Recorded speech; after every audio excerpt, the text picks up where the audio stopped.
అంటే ఇప్పుడు చింపుకుంటే అలాగే కాదు, అది ఇంకా చాలా బాగుండేది.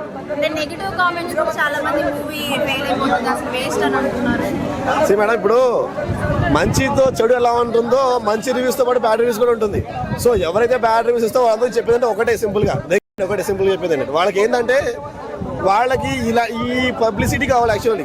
సో మూవీ ఎంత బాగున్నా ఎంత బాగాలేకపోయినా హైప్ అవ్వాలంటే వాళ్ళకి క్రియేట్ చేయాలి స్టార్ట్అప్ అనేది. సో వాళ్ళు అలా క్రియేట్ చేస్తారు, నెగిటివ్ క్రియేట్ చేస్తారు వాళ్ళు. బీజిఎం అనేది దాని ఒక ప్రాణం, ఒక సోల్, ఒక బాడీకి సోల్ ఎంత ఇంపార్టెంటో ఒక మూవీకి బీజిఎం అనేది చాలా ఇంపార్టెంట్ అనమాట. సో ఆ బీజిఎం అనేది దాని ఒక ప్రాణం చెప్పొచ్చు.